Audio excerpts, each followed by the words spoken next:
Have you ever heard the saying, your thoughts shape your words, words turn into actions, actions become habits, habits define your character, and your character shapes your destiny? Simply put, what you think can decide where you end up in life. It might sound deep, but it's a straightforward concept. Your thoughts influence how you live. By the time you realize this, it could be too late. This is the story I want to share today. I'm Rebecca, 54 years old, working part-time as a homemaker. Married for 30 years, our 2 kids are grown, and my husband and I enjoy our days together as a couple. Retirement is approaching. I mentioned this over dinner to my husband, who's 3 years older than me and will retire in 3 years. He's been a banker for about 35 years since college. In the past, it was common to use the retirement bonus to pay off the mortgage and plan for post-retirement life. Paying off the mortgage at once with a lump sum was the norm. But times have changed. Oh, really? My husband explained that only a handful of companies offer retirement bonuses in the hundreds of thousands, and getting tens of thousands is considered good. Besides, there's the challenge of needing $200,000 for retirement, and more households prefer keeping as much cash as possible. I was quite intrigued by my husband's banker-like perspective. Regarding our house, what if we pay off a chunk to save on interest? We can then manage the remaining loan with our reduced living expenses. Fortunately, I can work as a contract employee even after retiring. It's comforting to have a financially savvy husband. You're reliable. I complimented him while pouring a glass of wine. One day, some unexpected guests arrived at our house.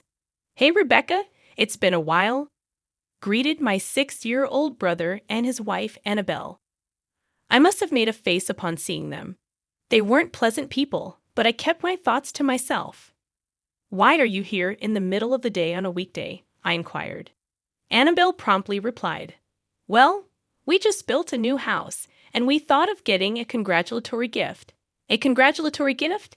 It felt rather impolite to come seeking gifts, and I'm sure many would agree.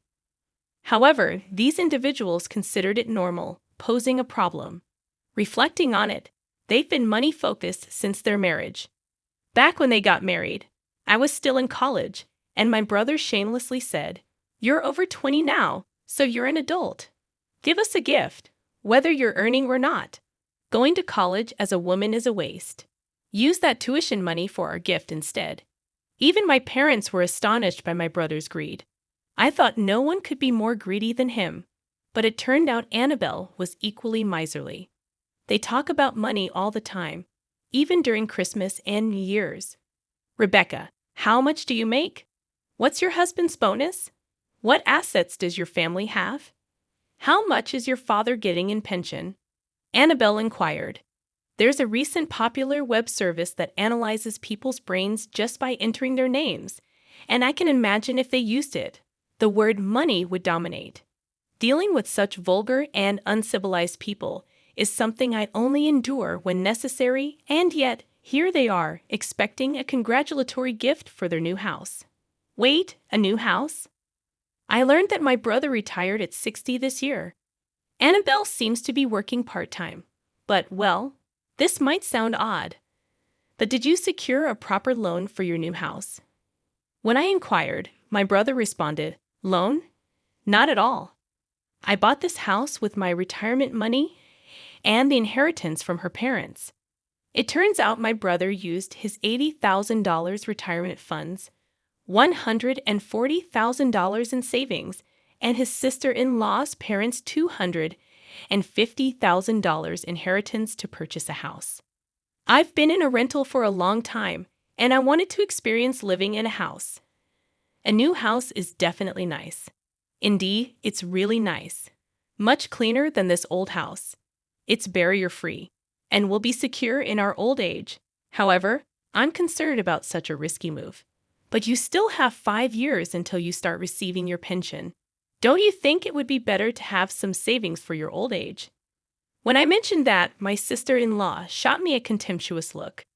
"You're such a worrywart. We've thought about those things." At that moment, my brother and his wife exchanged a creepy smile as they leaned in close to each other. What are they plotting? I discovered their scheme a month later. Rebecca, your dad collapsed. I got that call from my mother during my lunch break at work. My father was perfectly fine when I spoke to him a week ago. Why did this happen? I informed my workplace and immediately rushed to the hospital. Upon arrival, my husband was already there, offering comfort to my haggard and slouched-shouldered mother. "How's Dad doing?" I inquired, prompting my husband to explain that instead of my mother, my father had collapsed in the bathroom and was rushed unconscious to the hospital. He had been diagnosed with a subarachnoid hemorrhage, undergoing immediate surgery and still undergoing treatment. I see. Did you inform my brothers? Yes, I did, but they mentioned discussing the inheritance before visiting his bedside. So, rather than coming to the hospital, they chose to consult with a lawyer at the law firm. How money-focused can those insensitive couples be? My father is still alive, albeit in critical condition, with a chance of the worst outcome, but it seems inhumane to prioritize sorting out finances while he's still fighting. I'm at a loss for words. Even my mother wears a resigned expression towards their behavior. Honestly, I'm appalled. What kind of heartless individuals are they? The surgery on my father was successful. However, his elderly condition remained precarious, and making predictions seemed impossible. While my mother and I took turns visiting, my brother and his wife were nowhere to be found. Then, a week after the surgery, we received a call from the hospital. "Your father's condition has suddenly changed." My husband, mother, and I rushed to the hospital, only to find my brother and his wife surprisingly already there. "You arrived early," I commented to my brother, who oddly wore a cheerful expression. "Well, why would he look so happy when our parent is in critical condition?" The reason became apparent quickly. "Hey, what about your father's life insurance? Can you ask your mother about it?" My sister-in-law whispered audibly in the hushed hospital room. I shot her a glare, but she appeared genuinely puzzled, saying, "What's wrong?" That foolish expression of hers only fueled my anger. Then the doctor entered the room to check on my father. I believe today is the turning point. The doctor informed us with a serious expression, and my husband, mother, and I broke down in tears. Memories of my father flashed through my mind in an instant. My mother was in the same state, holding my father's hand and calling out to him with a tearful voice. "Oh, but we finally get it. Yeah, now our retirement is secure." I overheard my brother and his wife conversing as we mourned. They seemed eagerly anticipating my father's passing. I recalled what they had said earlier. Their focus was on their retirement, connecting it to my father's inheritance, the new house they built by depleting their savings, the matters with the law firm, and this callous statement. My mother seemed to grasp their intentions and shot a sudden look at my brother and his wife. They had a hyena-like appearance, fixated on their prey and eagerly awaiting its demise. People often say that when anger peaks, it transforms into an unusual calmness, and that proved true. My mother appeared to share the same sentiments, and after silently observing my brother and his wife, she suggested, "Let's step outside for a moment." We exited the hospital room and settled into a discussion in the hospital's lounge. "You two really have no idea," my mother stated with a mix of disbelief and perhaps pity as she looked at them. "What do you mean?" My sister-in-law noticed the shift in my mother's demeanor, her expression suddenly stiffening. My brother maintained a relaxed look, but I wondered if it was only a matter of time. My mother continued, "There's no inheritance for you two to claim." "What? What do you mean, Mom?" My brother's expression abruptly tensed. "There's nothing to inherit. The house and land we live on are in my name, and your father has no assets." Come to think of it, I've heard this before. My father was the type who didn't hoard money. He had a habit of spending all he had, and my mother handled all the household finances. The only money my father possessed was for his daily cigarette expenses. Aside from a vague understanding of money, he was a good husband and father. So my mother and father managed quite well together. In reality, my father had no significant assets, and if anything, he only had a few dollars for his cigarette expenses in the coin purse he always carried. But he has life insurance, right? Yes, but I am the beneficiary. It's none of your concern. My mother sharply replied. Your father is still alive, and this couple is only thinking about money, bringing up life insurance. As I was about to voice my frustration, my mother intervened. Firstly, your father is not someone who would succumb to something like this. He stayed calm during a motorcycle accident, when caught in an avalanche while skiing, and even when he was ill. He has overcome cancer and liver cirrhosis with sheer willpower. If you're concerned about inheritance, shouldn't you be more focused on your own spouse than your stepfather? My mother chuckled while addressing my sister-in-law, and my brother was the one expressing his frustration. Mom, I'm still alive. Don't talk about inheritance. It's inappropriate. It's rude. Their annoyance was likely because they couldn't inherit anything. However, it's the same for you. You're saying the same thing to your father now. Do you realize that? You're being disrespectful and uncivilized. My mother's words left them speechless, forcing them to remain silent. And there was no inheritance to claim. They stood there stunned. What should we do? We built a house and bought a car because we expected an inheritance. How will we sustain ourselves from next month? Last month, we went on a shopping spree using credit, and we still have outstanding loans for the air conditioner and refrigerator we purchased when we moved. My husband and I observed these 60-year-olds panicking due to a lack of funds.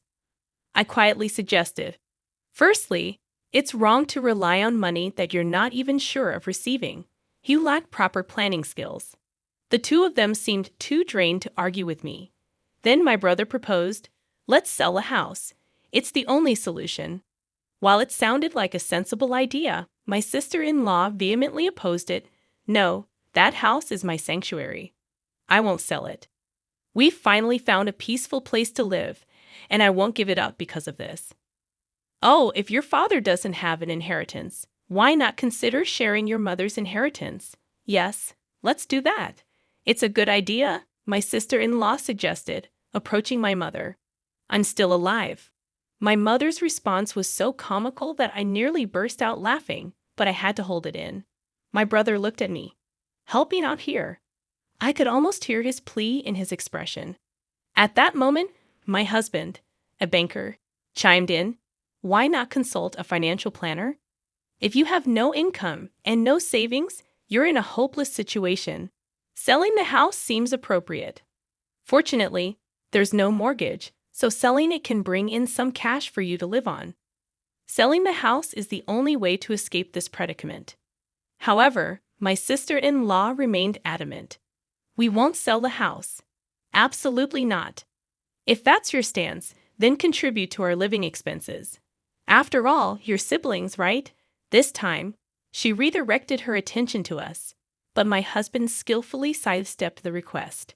It's not feasible. I only invest in ventures with assured returns. My husband's words, shaped by years in the loan department, carried weight. Even if there were potential returns, I wouldn't invest in such a couple. Amidst our discussion, the doctor called.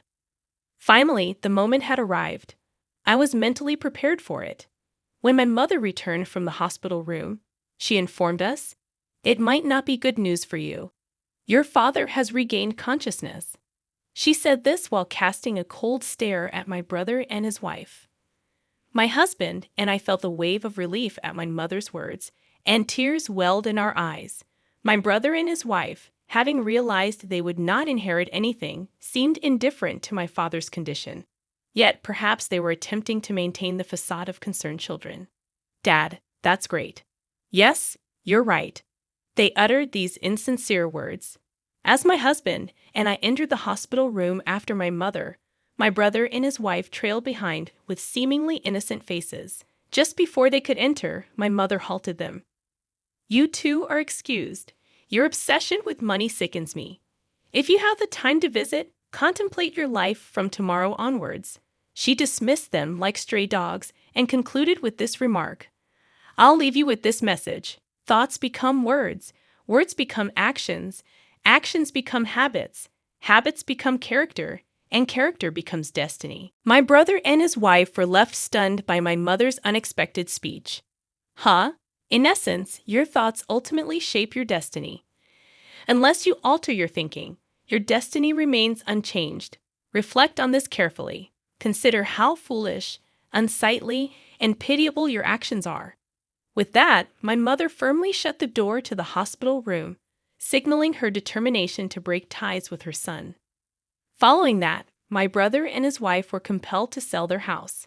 They had to part with their recently constructed home and land for less than a quarter of the $400,000 they initially paid, just 6 months after putting it on the market.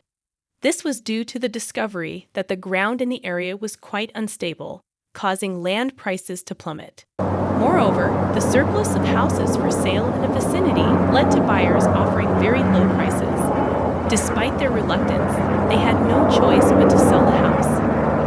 The unemployed couple now has only a meager amount of cash to sustain them in their old age. It's likely that the funds will deplete before they begin receiving their pension in 5 years.